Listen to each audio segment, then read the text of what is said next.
आप गीता पढ़ लो, आप कुरान पढ़ लो, डीएम के सारे रिश्तेदार हैं कि रिक्शे वाले का कोई रिश्तेदार नहीं। कोई ना, तुम्हारा माँ ना तुम्हारा बाप ना तुम्हारा टीचर, कोई नहीं। तो लूट पाट करेंगे और पहले तुम्हारा घर लूटेंगे। अब यही बात अगर तुमसे लगातार कही जाएगी, लगातार, मुसलमानों के साथ दिक्कत है। तुम लोगों के पास तो बहुत अच्छा ऑप्शन है कि इस जन्म में नहीं तो अगले जन्म में।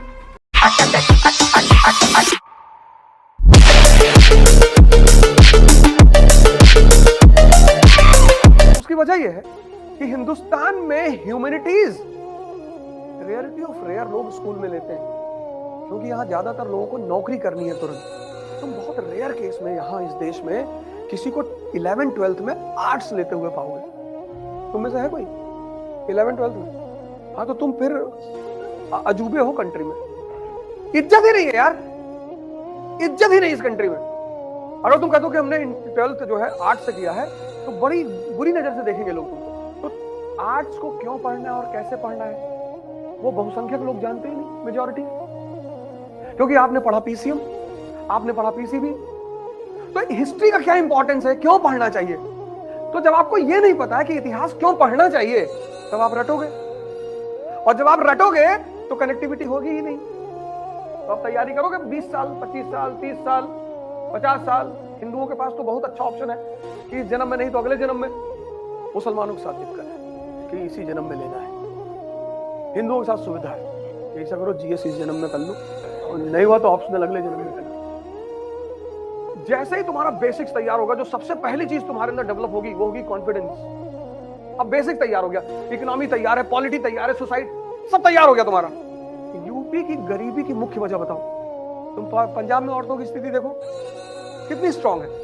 सामाजिक स्वतंत्रता किस पर निर्भर करती है? आर्थिक स्वतंत्रता पे। अब तुम यहां का समाज देखो, पंजाब का, यहां का रहन सहन देखो, यहां का वेशभूषा देखो, और फिर तुम यूपी का समाज देखो। अब यहां का आदमी 4 महीने कृषि में काम कर लेगा, 8 महीने महाराष्ट्र चला जाएगा, गुजरात चला जाएगा, पंजाब चला जाएगा। इसलिए सबसे ज्यादा लेबर की सप्लाई पूरे भारत में पूर्वांचल और बिहार से है।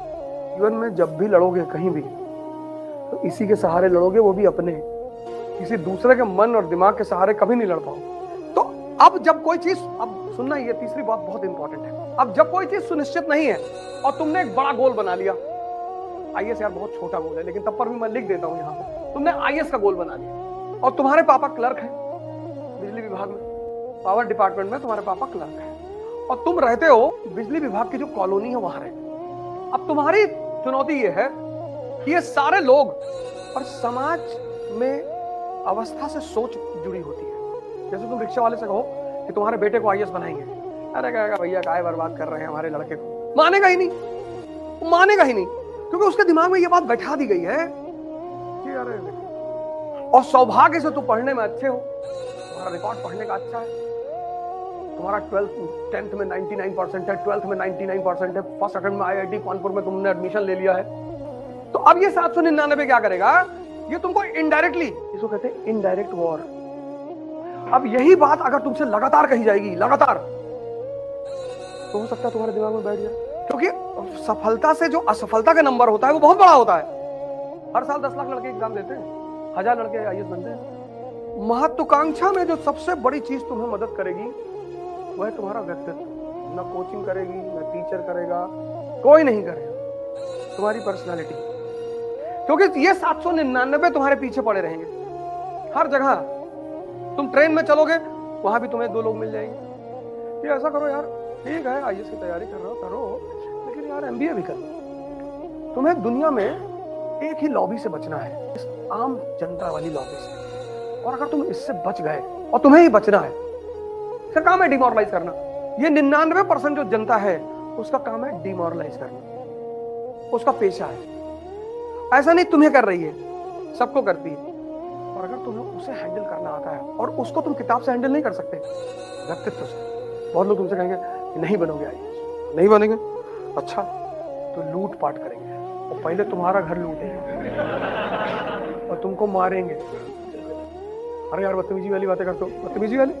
तुमको अगर जीवन में 1 लाख आदमी मिलेगा तो कोई एक आदमी मिलेगा जो तुम्हें मोटिवेट करेगा। इसलिए इस जीवन में सबसे बड़ी चीज है अपने आप को मोटिवेट रखना, खुद से, किसी की वीडियो सुनकर नहीं, किसी की क्लास अटेंड कर, खुद से। राजा मतलब वो व्यक्ति जो स्वतः मोटिवेटेड है, जो दूसरों से मोटिवेशन ले रहा है, वो राजा नहीं बनेगा, बनेगा ही नहीं। क्योंकि सारी लड़ाई तुम्हें अपने व्यक्तित्व के बल पे लड़नी है। तुम्हें अपने व्यक्तित्व का विकास करना होगा। दो चीजों को तुम ताकतवर बनाने की कोशिश करो पर डे। एक तुम्हारा मन, एक तुम्हारी शरीर। व्यक्तित्व इन दोनों चीजों पर निर्भर करता है। कॉन्फिडेंस सिर्फ एक चीज से आती है, शक्ति से। बाकी कॉन्फिडेंस तुम ला ही नहीं सकते। और मन को स्ट्रॉन्ग करने का तरीका है ध्यान। 24 घंटे अपनी सोच पर नजर रखना। कुछ भी विचार फेंक देगा, कुछ भी। कोई जरूरी नहीं कि तुम आईएएस की ही तैयारी करो। इस देश में एक और रोग है, एक आदमी आईएएस बनने गया तो मोहल्ले के बाकी लोग भी चले गए, और अगर गांव में एक आदमी बन गया तो बाकी गांव का जीना हराम। कोई ना तुम्हारा माँ, ना तुम्हारा बाप, ना तुम्हारा टीचर, कोई नहीं।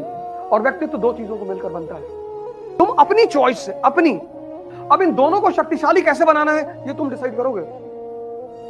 उसका सबसे सरल रास्ता है ध्यान। मैं बार बार, तुमने कई सारी मेरे वीडियो में देखा होगा, मैंने कहा होगा तुम 3 जगह जाया करो बस, मंदिर, जिम और लाइब्रेरी।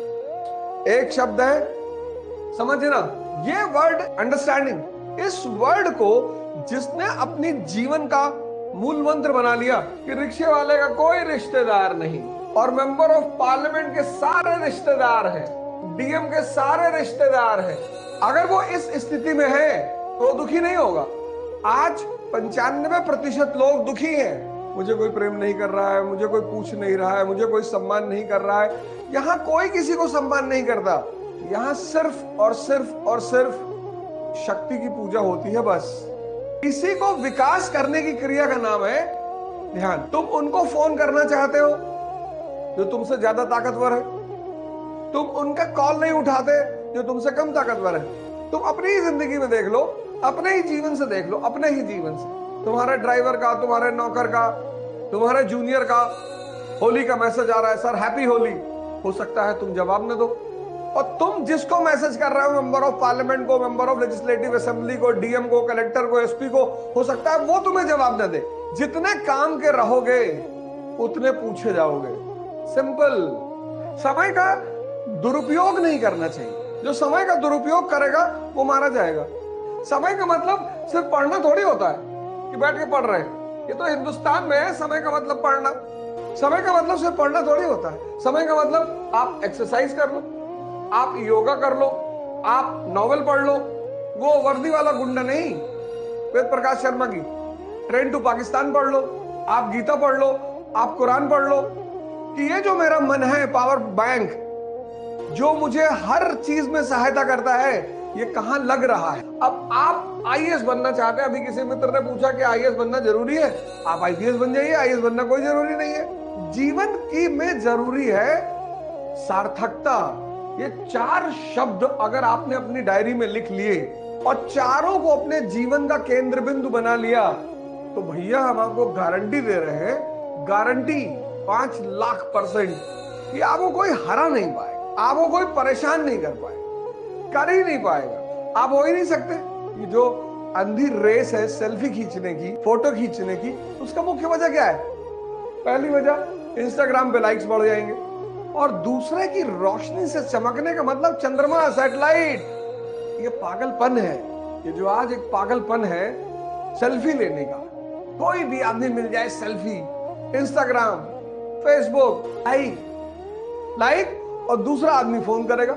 मोदी जी के साथ फोटो डाल दी, अब लोग फोन करेंगे मिले थे क्या? हाँ मिले थे, बुलाए थे हमको, पूछ रहे थे कि क्या हाल है, इलाहाबाद का। लेकिन ये चलेगा कितने दिन तक? 10 दिन तक तो ही चलेगा, 15 दिन चल जाएगा, 20 दिन चल जाएगा। वृक्ष कमौ नहीं फल वखे, नदी न संचय नीर, परमारथ के कारणे साधुन धरा शरीर। पेड़ पे जल चढ़ाते हैं, ऑक्सीजन दे रहे हैं। कोरोना के बाद तो पता ही चला होगा ऑक्सीजन की कीमत क्या होती है। दूसरों की रोशनी में चमकने से कोई फायदा नहीं।